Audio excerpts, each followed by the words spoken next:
Renewing the Sectional Struggle,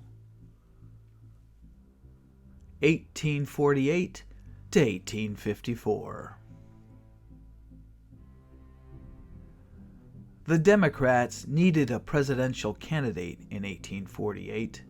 Polk had pledged himself to a single term, so the National Convention turned to aging leader General Lewis Cass. The platform was silent on the burning issue of slavery. Cass's views were well known because he was the reputed father of popular sovereignty.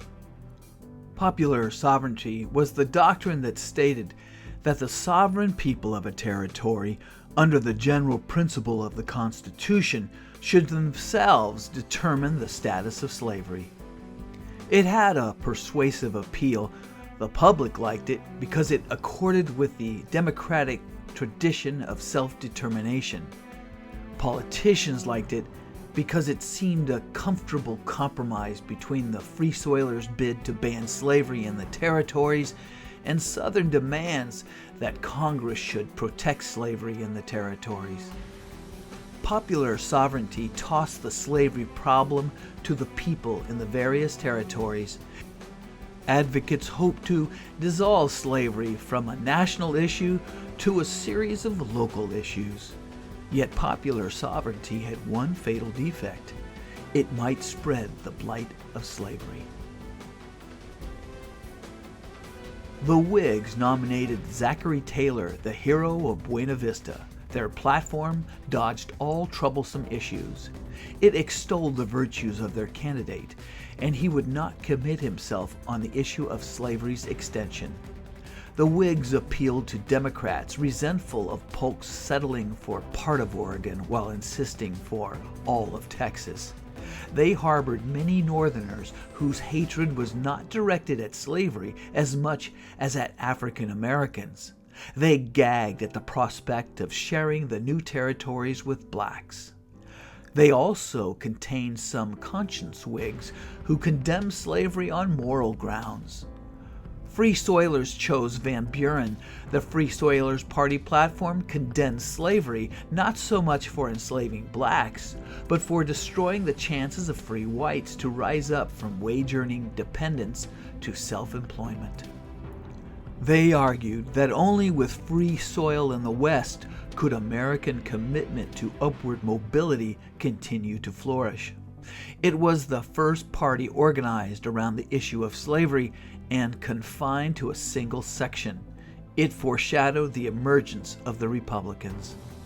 Taylor's wartime popularity yielded 1,360,000 popular and 163 electoral votes. Cass received 1,200,000 popular and 127 electoral votes, and Van Buren received 291,000 ballots and diverted Democratic strength from Cass to the critical state of New York. Zachary Taylor, 1784 to 1850. This Democratic campaign cartoon of 1848 charges that Taylor's reputation rested on Mexican skulls.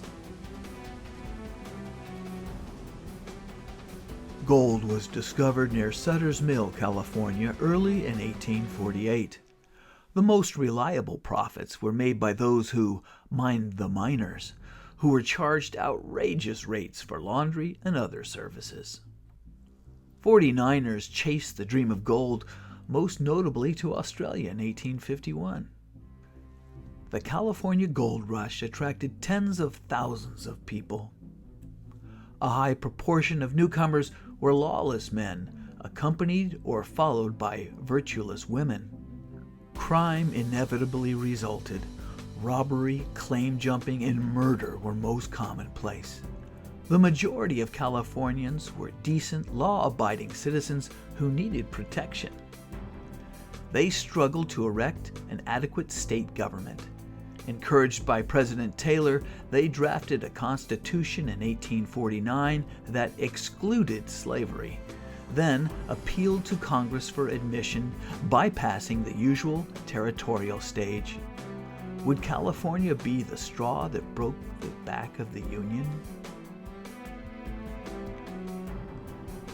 California gold rush country.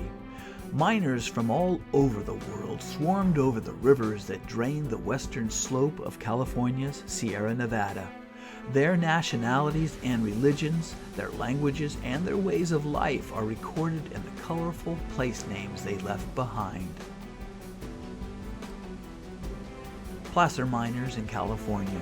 Cheap but effective placer mining consisted of literally washing the gold out of the surface deposits. No deep excavation was required. This crew of male and female miners in California in 1852 was using a long tom sluice that washed relatively large quantities of ore. The South in 1850 was relatively well off. The national leadership was in the hands of President Taylor. The South had a majority in the cabinet and on the Supreme Court. Cotton fields were expanding and cotton prices were profitably high. Few people believed slavery was seriously threatened in the 15 slave states, but the South was deeply worried by the ever-tipping political balance. 15 slave states and 15 free states. The admission of California would destroy the delicate equilibrium in the Senate. Potential slave territory under the American flag was running short.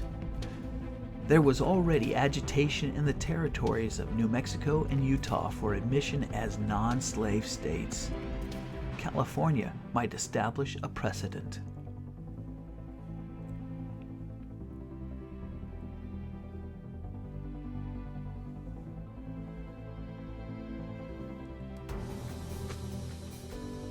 Texas had additional grievances.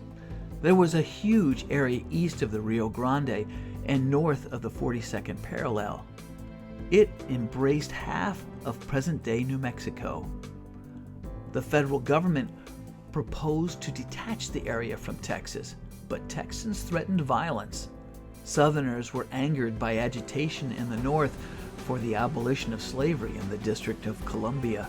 They became alarmed by the prospect of a 10-mile oasis of free soil between slaveholding Maryland and slaveholding Virginia. More disagreeable to the South was the loss of runaway slaves, assisted by the Underground Railroad and its amazing conductor, Harriet Tubman.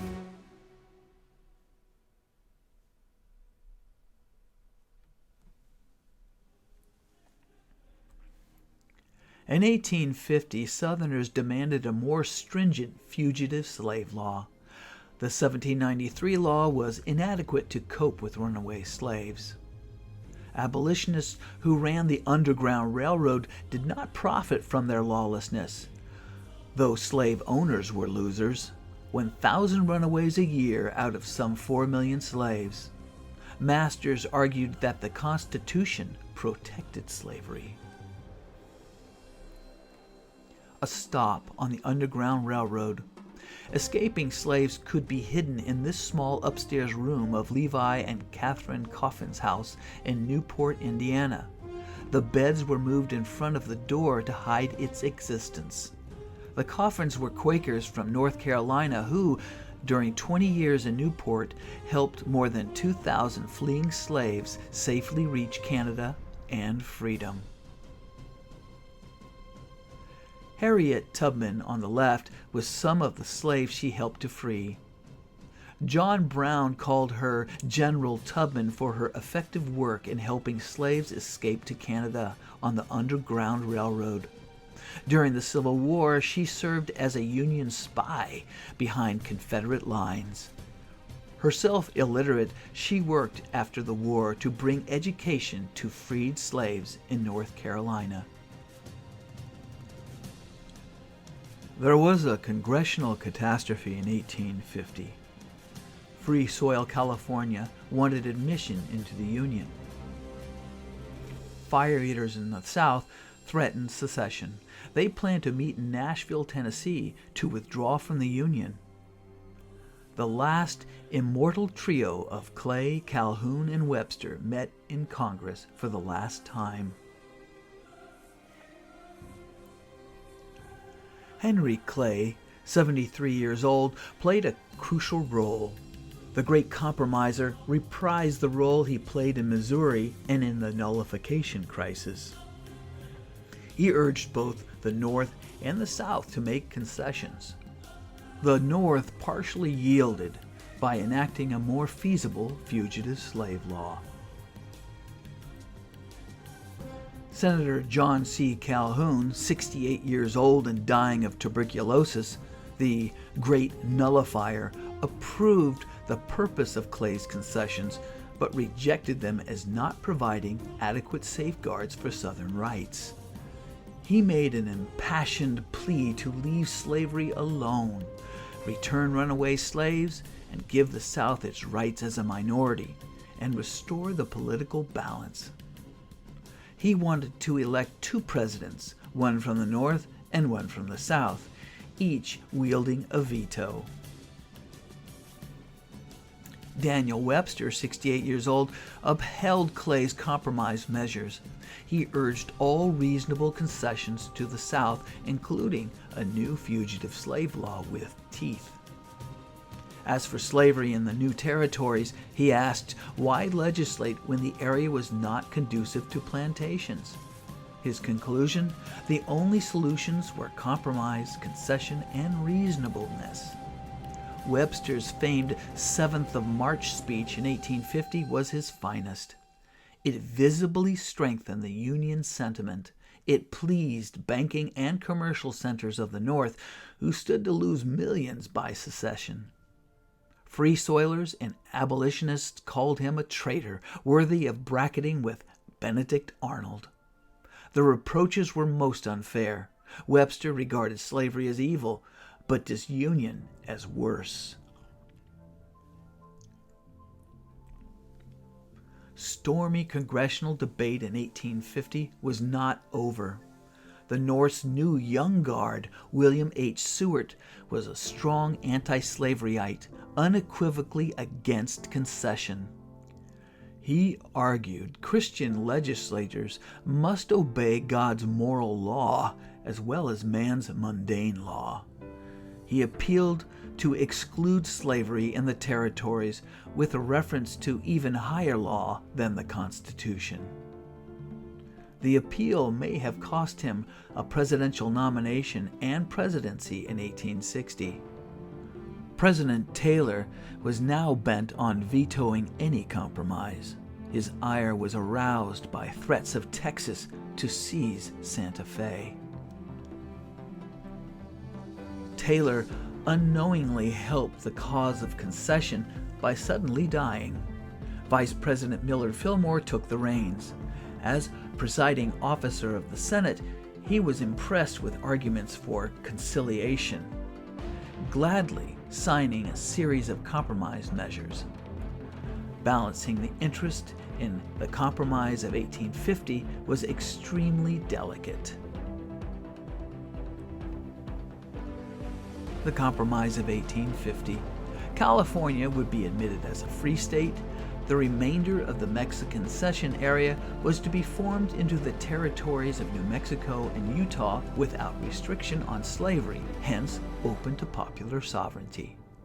The territory disputed by Texas and New Mexico would be surrendered to New Mexico. Texas would then receive $10 million from the federal government as compensation. Abolition of the slave trade, but not slavery, in the District of Columbia, and a more stringent fugitive slave law going beyond that of 1793.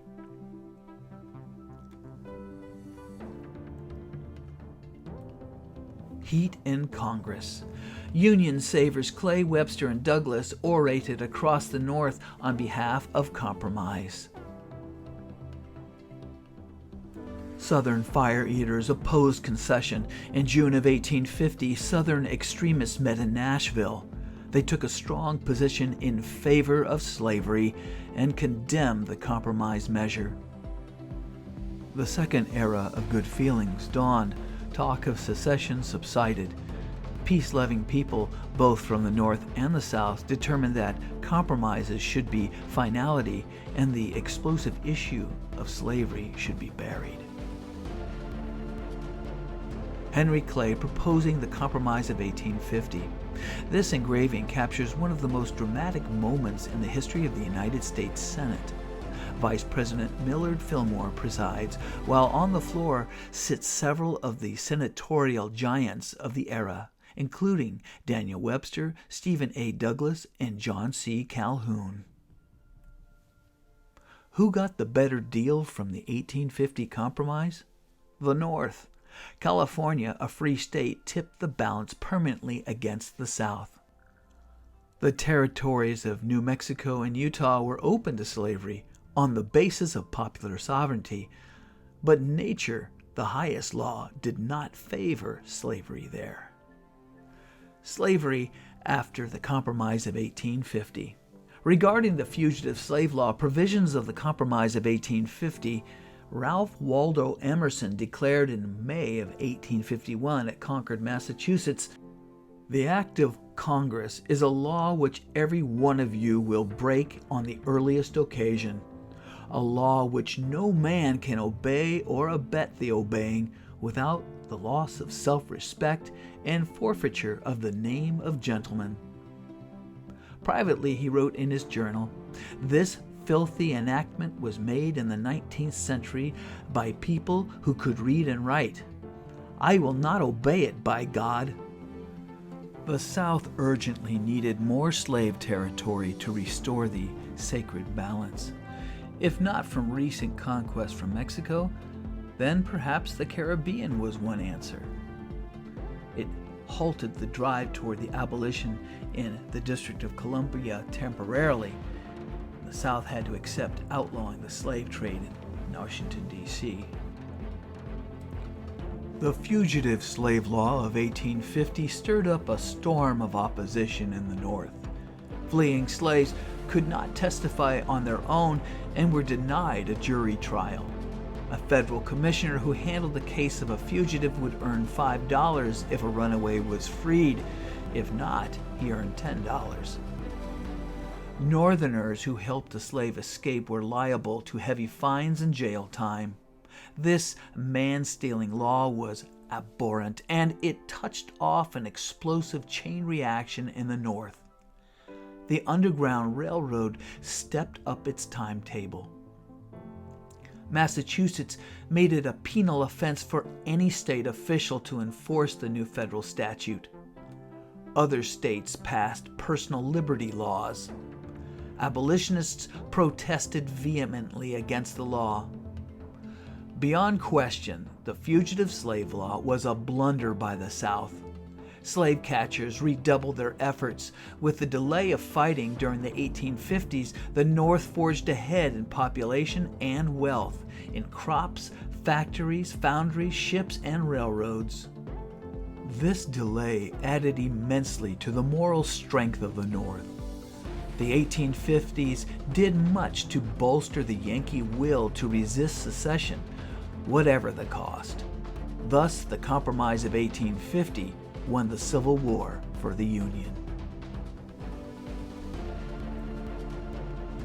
Protesting the Fugitive Slave Law 1850, the cartoonist makes bitter sport of the hated law and heaps scorn on Daniel Webster, on his hands and knees at the right, who voted for the law as a part of the Compromise of 1850. The outspoken abolitionist William Lloyd Garrison is depicted much more favorably on the left.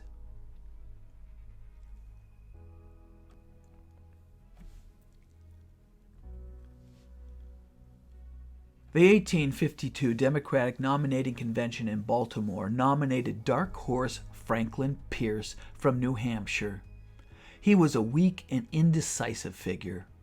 War injuries caused him to be known as the Fainting General. He was enemyless because he was inconspicuous. A pro-Southern Northerner, he was acceptable to the slavery wing of the Democratic Party. The Democratic Party platform revived a commitment to territorial expansion as pursued by President Polk. It emphatically endorsed the Compromise of 1850, including the Fugitive Slave Law. The Whigs convened in Baltimore. Having won in the past with war heroes, they turned to old fuss and feathers, Winfield Scott, who was the ablest American general of his generation. The Whig platform praised the Compromise of 1850. The campaign degenerated into personal attacks. The Whig Party was hopelessly split. Anti-slavery Whigs in the North accepted Scott as the nominee, but deplored his platform, which endorsed the fugitive slave law. Southern Whigs doubted Scott's loyalty to the Compromise of 1850 and the fugitive slave law. They accepted its platform, but rejected the candidate. General Scott, victorious on the battlefield, met defeat at the ballot box. Free Soil John Hale took Northern Whig votes from Scott. Hale took 5% of the popular vote. Pierce won with 254 electoral votes to 42. The popular count was closer, 1,600,000 to 1,385,000. The election of 1852's frightening significance was that it marked the effective end of the Whig Party. Whig's complete death augured the eclipse of the national parties and the rise of purely sectional political alignments. They had won 2 presidential elections in 1840 and 1848 with war heroes. Their greatest contribution was to help uphold the ideal of union through electoral strength in the South and the elegance of its leaders, Clay and Webster. The spirit of Manifest Destiny revived a continuous Atlantic to Pacific transportation route that would effectively sever the two Americas. The British encroachment in the area along the Isthmus of Central America drove the governments of the United States and New Granada to conclude a treaty in 1848. It guaranteed the American right of transit across the isthmus in return for Washington's pledge to maintain perfect neutrality en route. Free transit of traffic might not be interrupted. Their agreement led to Theodore Roosevelt's assertion of American control of the Panama Canal in 1903 and led to the construction of the first transcontinental railroad.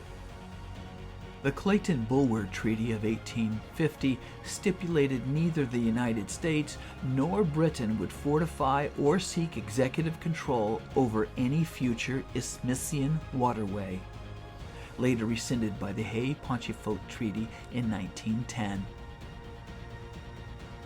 Central America circa 1850, showing British possessions and proposed canal routes, until President Theodore Roosevelt swung into action with his big stick in 1903.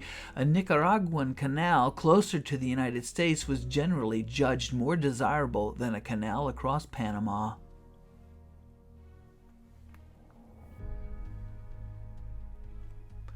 Southern slavocrats looked to Central America.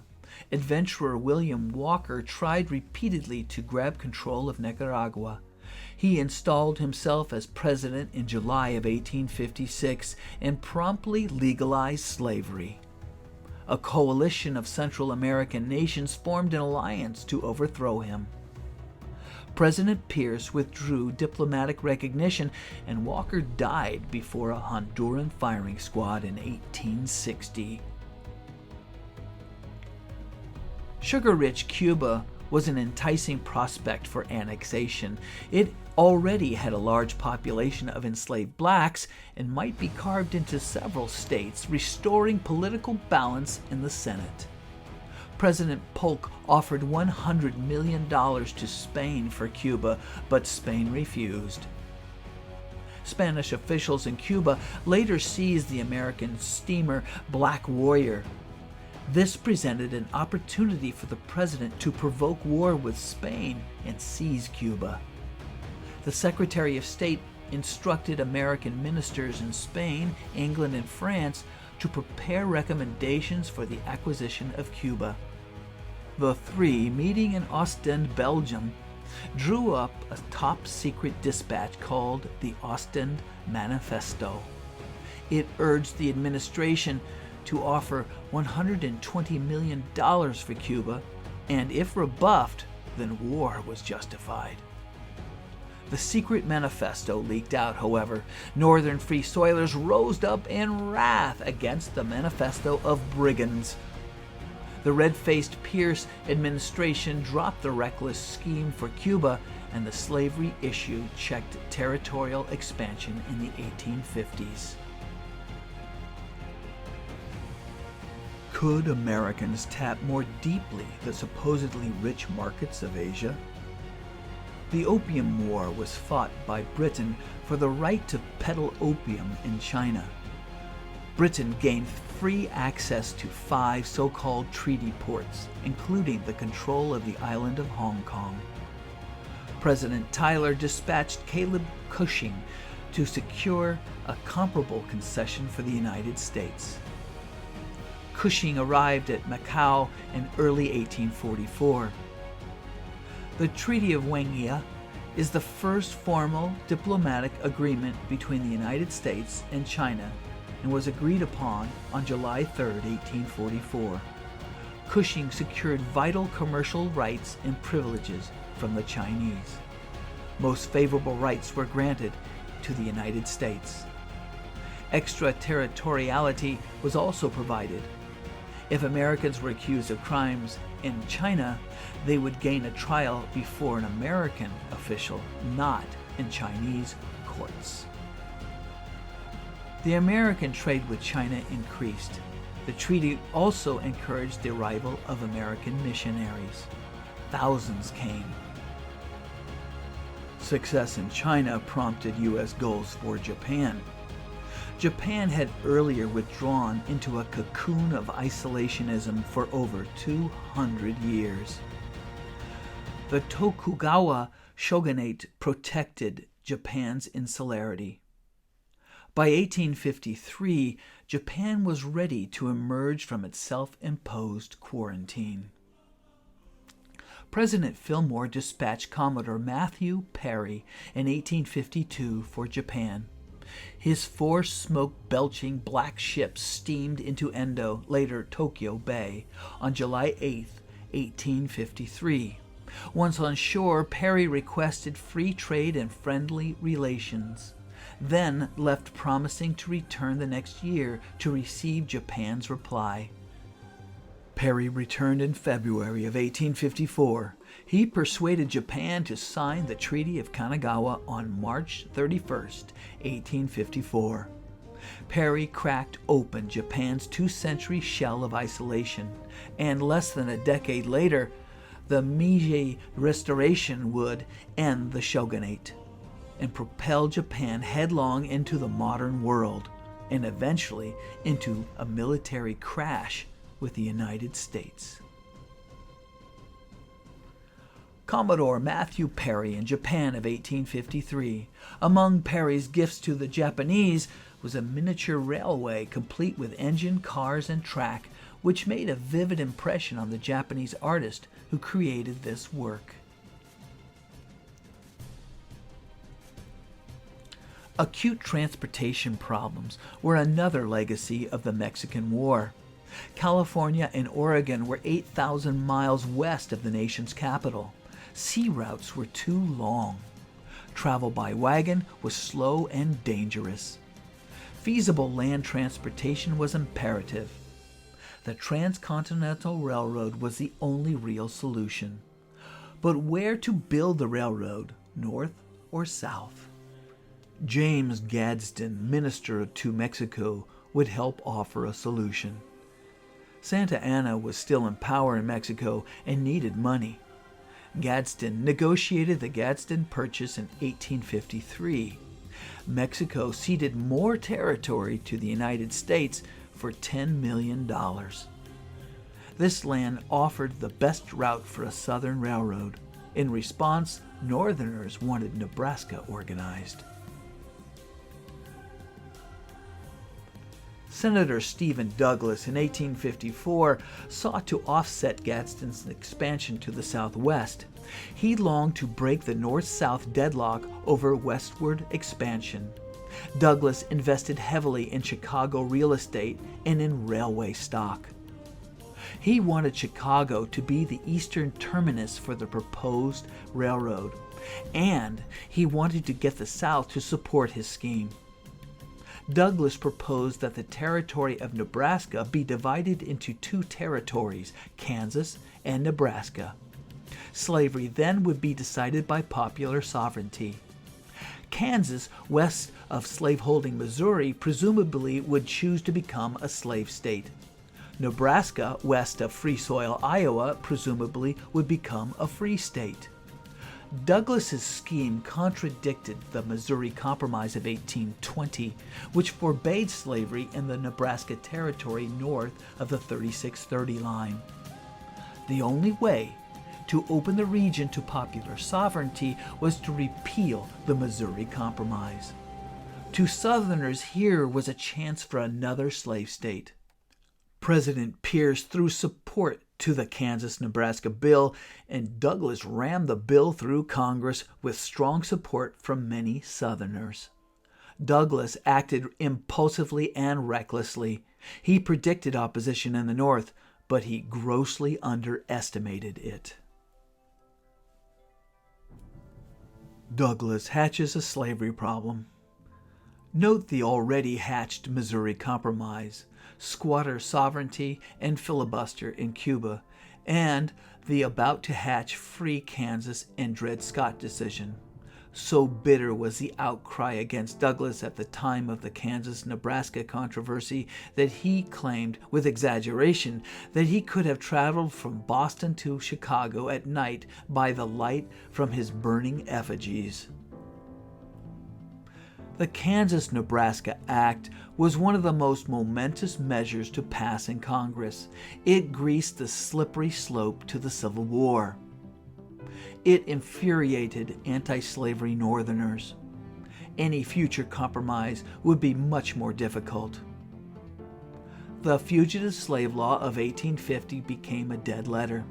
The act wrecked two compromises, of 1820 and 1850. Northern abolitionists and Southern fire-eaters saw less and less that they could live with. Ranks of anti-slaveryites gained numerous recruits. The Democratic Party became shattered by the Kansas-Nebraska Act. The most durable offspring of the Kansas-Nebraska blunder was the new Republican Party. The Republican Party sprang up in the Middle West, in Wisconsin and Michigan. It gathered dissatisfied elements, including Whigs, Democrats, Free Soilers, Know-Nothings, and other foes of the Kansas-Nebraska Act. It also included Abraham Lincoln. Republicans grew rapidly, but it was a sectional party, not accepted south of the Mason-Dixon line. The Union was in dire peril.